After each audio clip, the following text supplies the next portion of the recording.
So this video is talking about light and shadow. So I have my value scale with 1 being white, 5 being black on my palette. My palette is actually a 3 midtone, which is here. I also have a piece of paper that's painted yellow ochre, which tends to be close to a midtone. And then the light source is coming from the window in front of me, coming down towards me.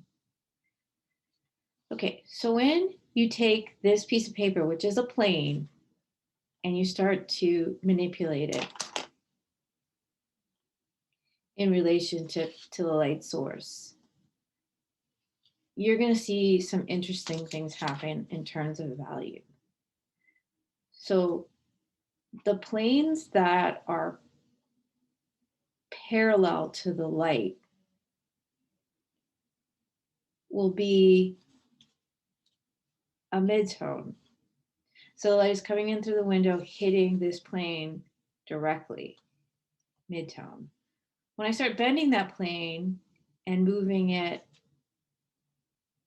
you'll start to notice this value gets much lighter, gets closer to a 1. Or this one may be a 2. Again, if it's parallel, it's a 3. If it moves away from a light source, meaning it's being blocked by a plane, it's a 4. And there are times when there are shadows within shadows and they can become a 5. So this is how we're going to model a box with paint using a 5-step value scale and complementary colors. So let's try that now. Okay, so we're going to draw a box. This is a cube. And we're going to determine that the light on this cube is coming from above at an angle. And this is going to be a yellow ochre cube.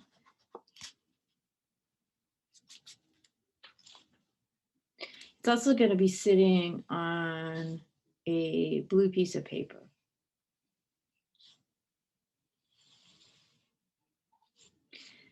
The cube is going to be casting a shadow onto the blue piece of paper. So we have that set up. So this is a yellow ochre cube. The light source is coming from this direction. It's going to hit the top of the box and create a 1 value.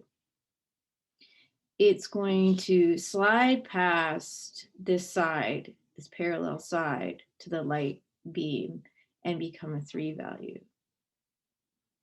And then it's blocked by this plane. This plane is blocked by 1. So this is going to be a 5. All right. So that's how we're going to mix this together. Because the light source is staying the same, the blue paper will be affected as well. So this would be a 1 and this would be a 5.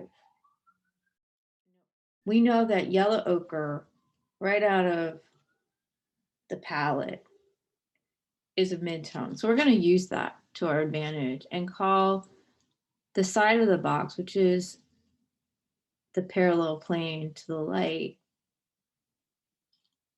I'm going to call that a 3. We're going to add white to make the 1.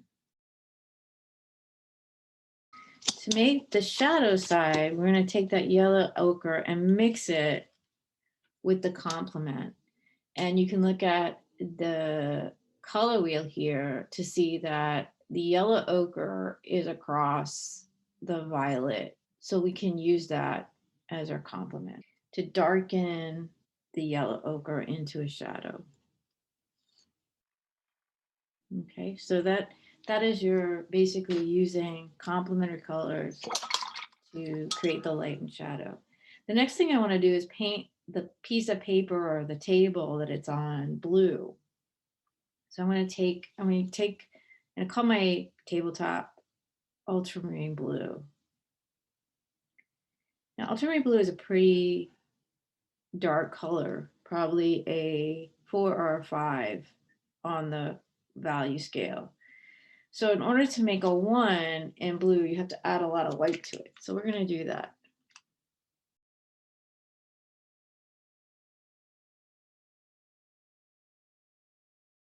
Now I'm painting the cast shadow.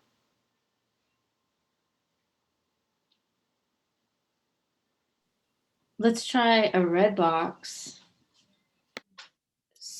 I'm going to show you a few different possibilities. So this is the red box, and we're going to do 3 different kinds.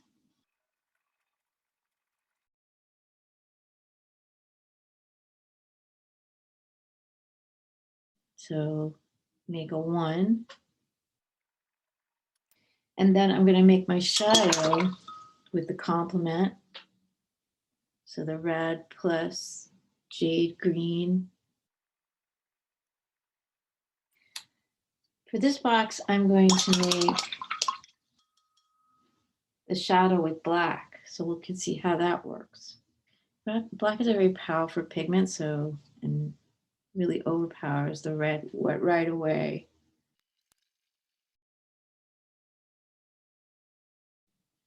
Now we're going to work on a light, but not using white. So say I want the top of the box to be lighter, but not whiter.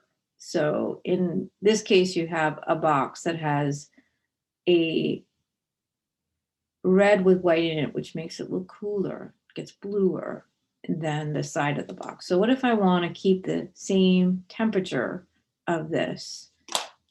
I would, instead of mixing with white, I would mix it with yellow.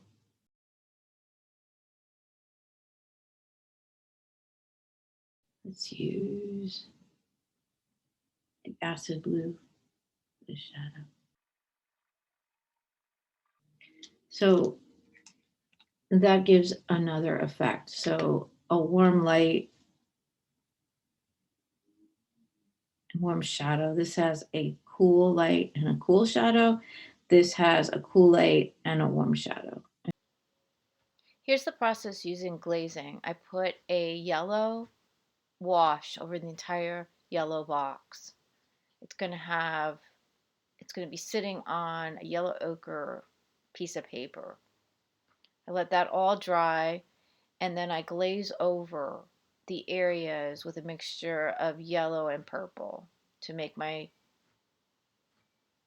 darker values.